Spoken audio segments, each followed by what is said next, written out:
Hey everybody, this is Dr. Kevin McGovern with I know I haven't been on the podcast in a while. It was New Year's. I took time off. It is what it is. But today I've got a very special guest. I've got a high school coach, Brian Hull, from all the way from Colorado, and through the process of the internet, we're able to connect online. It's amazing. So Brian, man, thanks for coming on. I appreciate your time and tell the audience a little bit about yourself, besides the fact that you were Teacher of the Year. So you can start with that first. Yeah, hey Kevin, thanks for having me on. My name is Brian Hull. I've been coaching high school baseball for about 15 years. Um, and professionally, I was a physical education teacher for 11 years. And back in 2020, I was honored to be the National PE Teacher of the Year, which I still even up to this day, I still can't believe. But I'm extremely passionate about not just student development, but baseball being my life, essentially. I'm extremely passionate about having my players be the best version of themselves. And obviously, they can't be the best version of themselves unless they work hard in a very smart way, and they've got to stay healthy. And I know we're going to talk a little bit about the handbook we were talking about, but my primary basis off that was structure, consistency, and health, and giving high school athletes these days the guidance they need, because I don't really think there's much out there anymore for the high school level and giving them the basis to play at the next level. I love it. So you tell me a little bit about your background. You pitched in college and you got hurt, right? So tell me a little bit about that and more importantly, what you learned from that, because that's always key. Yeah, I'm gonna actually start in my high school career. So I was a really good high school pitcher. I was an all-state pitcher my senior year. And I was always a statistical guy. I was obsessed with stats. So when I graduated high school, I was looking back at my innings pitched. And believe it or not, I pitched at a 4A high school. And in looking back at all the classifications, 1A to 5A, I had the most innings pitched in the entire state of Colorado, Oh wow. which I was like, man, cool. I was a workhorse. I must have been pretty good. Well, I get a scholarship to play at a D2 college in the Denver metro area, along with my identical twin brother, which is Oh, I'm a neat. left-handed pitcher, he's a And he's a right-handed righty. pitcher. Okay, yeah. All right. And it's funny because both of us felt like we were more than ready to play college, like skill-wise we were ready. But what we didn't know is all of the abuse we had taken in high school without any weight training, plyo work, resistance work. So my first semester, freshman year of college, I'm throwing a bullpen and something just does not feel right at all. So long story short, I end up tearing my labrum. So I Oh, had to get and they just did a debridement that day. They said it was not bad enough, but I needed it cleaned up and I needed to really strengthen my rotator cuff, all the muscles around my shoulder, around the labrum. So I did that. And again, it was a 5-month rehab, which in hindsight was nowhere near long enough what it should have been. So I didn't have the guidance of doing what I was supposed to do. So after my freshman year, I transferred to a small NAIA in Kansas, and I'm throwing a bullpen in the fall. And after one pitch, I knew I was done. So I get another MRI. They rated it a 7 out of 10 tear. It was a posterior labral tear. And knowing everything I know now, it was due to poor mechanics. I was really herky jerky. I threw across my body. I had a very long stride. And now I was doing all the strengthening stuff that I should have been, but that wasn't more to compensate than poor mechanics, not a good regimen in between starts or throwing days. So when I just got this pitching coaching job, um, I'm all about structure, guidance, and consistency. So my preface was, well, I had a bunch of stuff I had in the previous 14 years of coaching, and I was trying to synthesize all the information, and I thought it was going to be about 1 or 2 hours. Well, the more I'm digging and digging into my stuff, this turned into like a 4 or 5 month project because I just didn't feel right about stopping with what I had. I wanted to really lengthen the product so it was a one-stop shop for parents and players in my program. Awesome. So, we have connected via social media, right? And you let me see if I can share my screen here. You have created something really unique, really special because, like you said, and I'm sharing my screen now, um, of this manual, which has 20 chapters to it. Um, and we can go through some important features of this. But this is available, and we're going to, you're sending this to people, selling it. What are you doing with this? Yeah, so I'm definitely making it available online. It's been really hard to really get out on the market just because, as we were kind of talking offline, you're not sure what information to trust these days. You don't know what's legitimate and what's not. But I've been basically just trying to get it out to the variety of Facebook groups. I'm in a lot of the baseball specific groups. And then I'm hoping word of mouth. Again, my goal, like I know your goal is to save 1 million arms. Well, my goal is to just make a positive difference in pitchers' lives, whether they're local, whether they're in my program, whether they're in another country. I just don't want pitchers to really live to the experiences that I had, which was lack of structure, lack of legitimate coaching, and lack of positive people around me that was able to actually make sense of what they were trying to coach so that I didn't injure myself. Yeah, so what and this manual is fantastic. So what I'm seeing out there is you're the typical case, right? What I get like cringeworthy is someone just like you. Get injured, go to the doctor.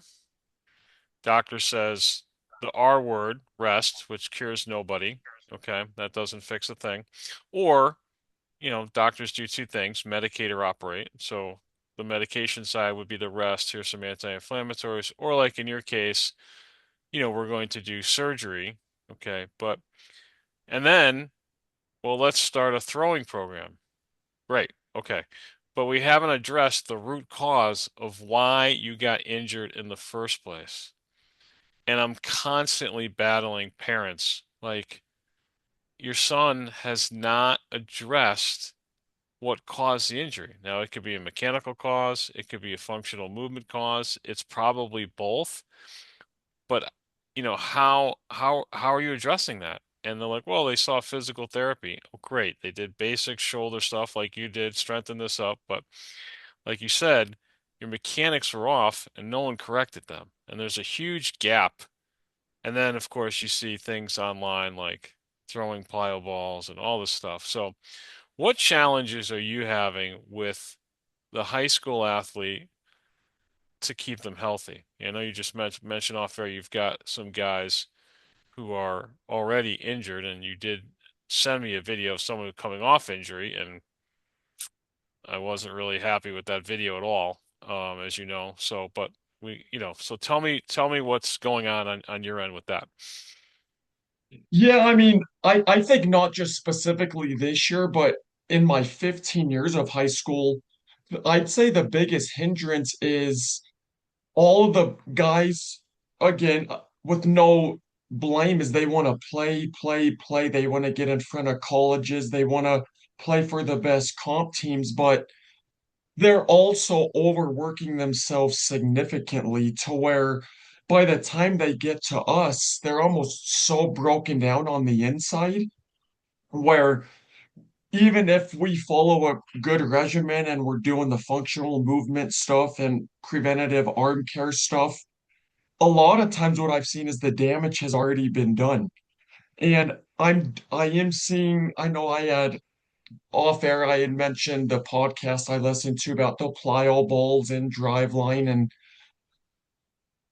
I'm just all about research and evidence. And I keep telling a lot of the players I've either coached or currently coaching that data doesn't lie. So there's always got to be alternatives we can do that still make a short-term improvement versus the long-term consequences of injuring, UCLs, torn labrums, strained rotator cuffs. So I'd say the biggest hindrance is just one, getting everyone on the same page on medically what is right versus we can still work you out, but we've got to be really smart about it because a lot of guys, they're all about the radar gun. We can be first week off of the summer season, they're wanting to throw mid to upper 80s, and velocity is nice, but it's not everything. You can get away with 75, 76 if you know how to pitch and you can actually repeat your mechanics in the delivery so your command is top notch. Well, I got two follow-ups with that. So yeah, a couple years ago, I had a client from Coastal Carolina, and he didn't play in the national championship team. He might have been 1 year removed. He got there a year after, and he actually came up from Pennsylvania to my office. And at the time, Coastal Carolina had 5 or 6 guys out, pitchers hurt, and goes back to it. And I'm like, oh my God, what are they doing? And his mom said, to this day, I repeat this constantly. His mom said the most intelligent thing I've heard, just like you said, how do we know they didn't come to school already damaged? And I'm like, yeah, wow, you're right.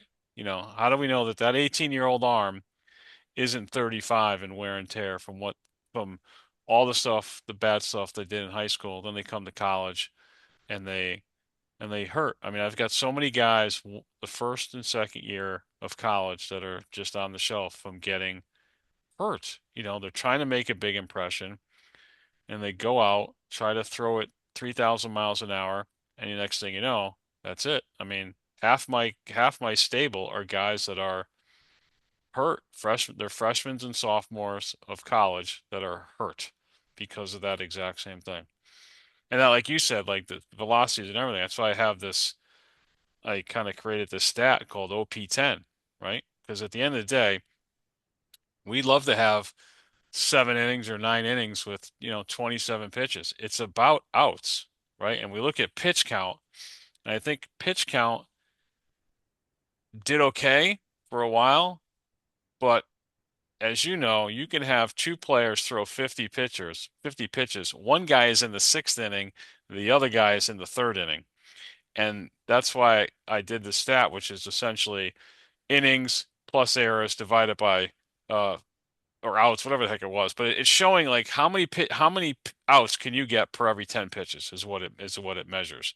Because pitch count doesn't tell you anything. It just tells you, well, there's the limit, but doesn't certainly at all tell you how efficient you are. And I think efficiency is a dying. I mean, you can watch a kid, oh, he's 94 on the radar gun. Yeah, but he's 3-2 on every pitch, 3-2 on every batter, 3-2 on every batter. Can't throw it into the ocean. Oh, well, he's 96. Great. So One, so was that is Charlie a good Sheen. So was Charlie Sheen in the wild the thing. Wild Thing. Right, exactly. In Major League. He was 96 too. Couldn't hit the ocean. Well, and I always like to tell my guys is just to your point where there's pitches that don't where you're not in much stress versus the pressure situations. And more times than not in a pressure situation, your mechanics are probably going to deviate a little bit just because you're under so much pressure. So it's more like I can throw 50 pitches, but it can be three up, three down each inning versus, to your point, bases loaded for the first two innings. I'm really under the gun here and I'm just trying to force the ball. My mechanics are going to change even if it's something small. And then I'm causing more harm versus the guy that's just effortlessly throwing even 75, Yep, just throwing but strikes. and they're not fighting against themselves. Right. They're throwing downhill and all that good stuff. Because I still ask, we'll set Nolan Ryan aside, but I don't think Nolan Ryan's got no hitters, not perfect. I'm like, how many perfect games of all the perfect games thrown in Major League Baseball, how many of those pitchers were over 98 miles an hour? Zero. Yeah. Zero. Yeah. Okay. I just saw, Maddox, a 75 pitch, a 75 pitch, not a game. Like he wouldn't even get a look today. Like it's just insane. Guy won, 300, I don't know, 70 games. He wouldn't even get a look. It's insane. To me, it's still about outs. And like you said with these stats, the stats, the stats, the stats, the stats, I think that's killing baseball. I mean, you look at like flip over Jim Palmer's baseball card one day Yeah. and look at the amount of complete games. He threw like 20 or more complete games for like all these years in a row. There's not 20 complete games in the American League East. It's No. insane. It's insane. And I know baseball's changed, it's more specialized, but these guys can't get outs. Every time, third time through the lineup, that's it. Well, what does that mean? Why am I paying $35 million? You can't go three times through the lineup? What It is that? it's it's interesting, and it really is mind blowing with how much the game has changed, but I don't think the pitcher has really changed. I think everything around the pitcher has changed Good to point. where this is where we are now. And then, of course, the high school guys, it is interesting how crazy the velocity is now. I remember even 15 years, like 90 was considered like upper velo, and now Hmm. if you're not throwing 98, you're considered a command guy. Right. But the high school players see that and then they come out at practice just 100% effort almost with their first throw. And it's like, guys, what are we doing? This is not how we prepare here. So I run into that a lot, when I'm like, look, pitching is about disrupting timing. And you want to be a good pitcher, you need to throw all three of your pitches to all four corners of the plate on any count. 3-2, bases loaded. You want to change up, down, and away, you got to be able to do it. So what do you tell, then, you know, and I'll get, well, my coach just wants me to rip fastballs, or what do we tell parents or players that the coach pushes back on a lot of these health things? Because there are coaches out there who do that for sure. Absolutely. And like back to my handbook, one thing, and I actually got this hierarchy from Eric Young, who was the pitching coordinator for the Padres, and he prefaced it really in a way that resonated with me, where in order he thinks deception, command, and velocity are the third most important. Now, velocity being number three out of the list of three. Well, because everyone can hit a And fastball, you can't play, correct, right? correct. And it, if you are deceiving and you've got good off speed stuff and you can hit spots and you can maybe be 78 on the radar gun with the fastball, well, if you're deceptive enough, that 78 may look like 85. If your Exactly.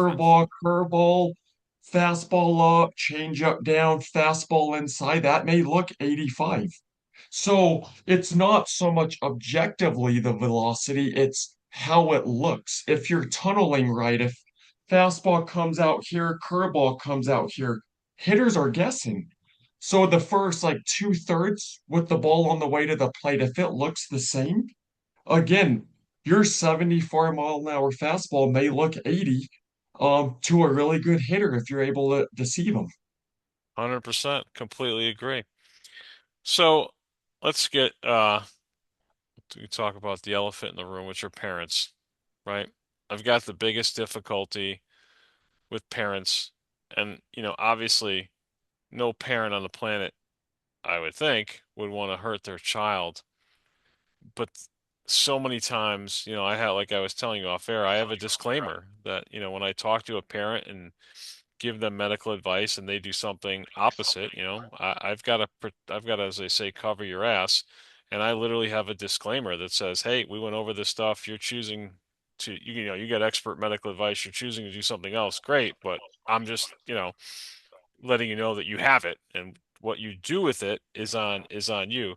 What do you run into with parents either now or in the past with, you know, my kid's got to pitch Division One. He's got to go here. He's got to go there. He's got to go there. He's got to, whatever. What's been your experience? Yeah, not so much this year, but in the past, I think it's just having false hopes for their kid in the sense that they think Division One or being drafted is much easier said than done. And one thing I've always seen is I don't think they quite understand what competitive ball and travel ball is these days. So they think, well, we can't play for the high school team in the summer. We need to be with other kids that are on the college track, which I'm not against that, but more times than not, I see these coaches. One, they don't really coach in the summer. They're just like, here's the lineup, go. And they're not keeping track of workload or they're not training mechanics. So, kind of what I alluded to before is the kids are throwing and throwing and throwing with no proper rest or work in between to strengthen shoulders and elbows back up. But then by the time they get to the high school season, they're already broken down. And I know in the program I'm currently in, three of our top guys are either hurt or have been hurt. And without me knowing too much about them, because I'm still trying to learn all of the guys in the program, but the common denominator is they've all been in competitive travel teams in the summer where they're playing 80, 90 games. I know one kid pitched all summer, and when he wasn't pitching, he was behind the plate catching. So even the workload of throwing the ball back to the pitcher takes a toll on you, Absolutely. and they don't have the strength to where even if they want to throw the plyo balls, one, I'm totally against them anyways, but they're not even physically ready to throw those because they don't have the muscle progression that a guy should have, even if they wanted to consider They're using the not even plyo ball. they're not even adult. They're not even fully developed. They're not even fully grown. Yeah, it's crazy. So let's get back to your manual. How many hours did it take you, man? This is Oh, impressive. I wish I kept track. I'm almost glad I did because I don't want to know how many hours it took. So now it's coming up on my it's 275 pages, right? Yep. And a big chunk of it is like references and Yep. professional resources that I reference in creating it. But the core of it is about the section 18 would be the end of it. So without the cheat sheets and references, we're at about 195 pages. I love it. What was your favorite part to work on? Honestly, my favorite part was probably the mechanics section and then the throwing program section. And I would say that's because, again, speaking of my personal experience, I felt like if I had this when I was in high school playing, I could have almost taught myself in a sense of what I needed to do to be consistent, but also smart, while also building myself up to where I was ready for the insane workload that I had. Now, getting back both times. So when do you think you were injured? Do you think you were injured in high school? It just didn't pop up till you get to college, or were you injured in college or kind of in the summer? When do you think you became injured? I think I became injured in high school without really knowing it to where by the time I got to college, it's your full-time job essentially. Mm. So I wasn't ready for the demand and workload that it takes to be a college pitcher. So I didn't have the symptoms in high school, but I think the damage was already done. So by the time the workload ramped up, there's no way my body and shoulder was able to handle it. So what advice would you give a junior pitcher? That's pretty much the year they're looking at him for college. So what would you say to keep him healthy? What are some tips you would tell them as a coach, former player who's been injured, been there, done that? What would you say? So I would definitely say, hey, sit down with me. We're going to really look in sections 3 and 4 of this manual here, and it's proper mechanics. Again, you can be a good pitcher with poor mechanics, so you're good in high school, but then you're no good to any college program because you're not going to be able to stay healthy. And then having a proper warm up and throwing progression to where once you do those daily, when we start throwing and when we start actually throw off the mound, we can hone in on mechanics because at least we would know your body's now ready for this. So then it is super, super, super small mechanical drills. And I always tell my guys if a guy like Paul Skeens, I took my 9-year-old son to watch him live at Coors Field. It's even crazy a guy at his caliber, what he does before a start. He starts as basic as my 9-year-olds do.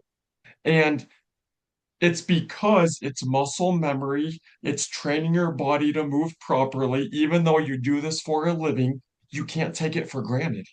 Right. That's a really good point. It's a really good point. I always say, a black belt is a master of the basics of a white belt, and you still have to do white belt activities every day to be a black belt pitcher. It's just how the body works. So, how do people contact you? How do they get a hold of this manual? And obviously, they can contact me because I have a copy. But Yeah. how do they get a hold of you? Yeah, so what I did is I have a actually pretty robust PE website from when Oh, I okay, was teaching, and my website is purposefulpe.com, okay, and great. I have a post on the website of kind of how to contact me, how to get the handbook or the manual. That's the best way, but I've been trying to market it the most on all my different Facebook baseball groups. I think I'm in about all of them now, and I Awesome. have made posts, but my email is brianhullpe@gmail.com. You can email me or even just go to the Purposeful PE website and click on the post, and then all the information is there on how to access it. Well, that's awesome. Well, hey man, I appreciate you coming on. I will definitely have you on as a guest as we continue, maybe, halfway through your season. You can let us know what's going on. Absolutely. And before we get off, I just wanted to see if you can, in a easiest way, talk about your Tommy John formula. I'm so intrigued at all of your videos, analysis, and you're always referring to as the Tommy John formula. What would you say are the two biggest mechanical flaws that fit into your TJ formula? Sure. So, like hitting, right? Stepping in the bucket, right? So the drift, and everyone's like, oh, it drifts. The drift is moving your center of mass too far forward too soon, right? That we get out ahead of our body. And then the shrug, right? Over facilitation of the upper traps, right? So taking out of your glove being in here. Once your traps fire, that's opposite of how the shoulder moves. The shoulder blade when should as you lift your arms up should depress, okay? When it comes up, and everyone does it, right? Because they're on this all day. They're here all Hmm. day. They're video gaming all day. I've never seen a kid, and you can look at my social media, you see me testing that. It's part of my game test that you'll see even pro players, their first move is to shrug, and that you just start the egg timer. They will get hurt unless that's fixed. So And those, that's the inverted W, yeah, or correct? just, I mean, even if they take it out, I mean, anytime that this happens, it's kind of like two elevators going up to the top, and it's literally only, and that's exactly what happened with you. I can guarantee if I saw Hmm. video of you, you were here. It's the only way you tear a labrum. You got bone on tendon. And it is by far, it's the most basic fundamental movement of the shoulder. So if you don't have that in correct kinesiological order, how can you do a high level activity? It's kind of like you built a skyscraper, putting in the penthouse first and forgetting about the parking garage. That building's coming down. And that's the Hmm. biggest thing that I say. And last thing, because I'm sure a lot of my players, I'm going to send them and the families this link to the podcast. I know you're a huge fan of Mariano Rivera and Roger Clemens from a mechanical standpoint. They're not pitching anymore. Which current pitcher in the MLB today would you say, if you can clone yourself to look like this, you'll be fine? Zero. Zero. Zero. Okay. I haven't seen one yet. Like I've done Scooble, Skeens. Um, I mean, obviously Shohei is like just accelerates uphill. Um, yeah, no, no, none of those. No one today mimics Clemens, Rivera, Schilling. I shouldn't. So it's a little bit of a roll this Chapman, okay, but the review I did on Chapman, you'll see that I saw that. on his drop and drive, he bends his knee forward over his toes. Always been suffering with knee pain, right? Wears a Left brace knee pain. constantly, and that is so simple to fix without changing it, but whatever. But he's got a really long arm path, but he stays back the longest, so it gives his arm time to catch up, and eventually he throws downhill. But that was recently corrected because with the Yankees he threw and the Cubs he was throwing uphill. So I know he went to someone to overhaul his mechanics. So he's probably the closest, but I mean, again, look at Clemens. I mean, look how many innings, how long he pitched. Rivera. I mean, Rivera was only injured, catching fly balls in the outfield, right? You have to look at guys, you have to look at the guys who have had the longevity, and we're not doing that. We're like we've went from driving the ball to home plate with our body to slinging it with your arm. Hmm. And that's the slingers you're going to lose. You are losing, right? The injury rate is up 500%. We'll start now, go watch ESPN, right? Once a day. And there's a guy on social media. I forget, it's Tommy John something. Every time there's a Tommy John injury, he was a guest on my podcast. He'll have it, but you'll see, there'll be 20 to 30 guys go down in spring training every year. I don't get it. I don't, and there's no changes made. There's no changes made to their mechanics, which drives me absolutely insane. I don't get it. Well, and the last thing I just wanted to mention, which I love everything you're about because you're about the functional Now, movement. guys, I'm not paying him to say this. I wanted to end this podcast 10 minutes ago. But a lot of pitchers do want to drop and drive, but what I see is their knees are over their toes. They're not squatting where the pressure's in the back hip They or the don't, they upper don't, glute. they don't know how to do a squat. Part of my testing, they literally do not know how to squat. And this goes way back to drive around anywhere and we'll see empty basketball courts, empty fields. Like when I was a kid, Hmm.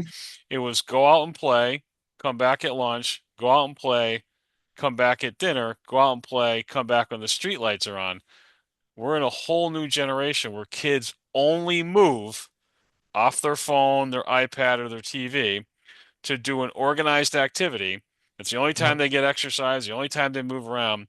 And if they're not learning the basics of fundamental movement, which you will learn if you do things, and I mean, kids can't squat. They'll come in here, oh, I can deadlift, 300 pounds, and they do a squat, and I push them over with one finger, being like, yeah, Oh, interesting. like, do you realize that you have lifted 300 pounds using all compensatory mechanisms? Do you have back pain? Well, yeah. Your hamstring's tight? Yeah. Yeah, because you're moving incorrectly. No one's supervising you, or the person supervising you has no idea how to deadlift. But again, just like with velocity, you're ringing a number. My personal best, 300 pounds. Yeah, but you can't do a Sure. squat. And these kids can't. I want the guy in control of his movement the whole time. You watch Clemens, he's in control. All these guys now are falling forward. You're out of control. And if you're out of control, it's going to catch up to you. You have to be in control of your movement at all time. You have to be Tiger Woods. And what I mean by that is if you've ever seen the video where Tiger Woods stopped his downswing when someone heckled him, go to YouTube, watch that. That's where you have to be as a pitcher. You have to be in Oh, control at all times. Because if you absolutely. can stop a golf swing that's 100 and some miles an hour, you're in control of your body. I And with like that, that. I hope you come back on. Yeah, no, thanks so much, Dr. McGovern. I appreciate it. Thanks for having me. Or thanks. I'm glad you came. Thanks for coming. I appreciate it. All right, Yeah, guys. thanks again. Next podcast soon, I promise. It won't be this long of a delay. Thank you to Brian for coming on, and I appreciate you very much, Brian. Thank you. Yeah, thank you again.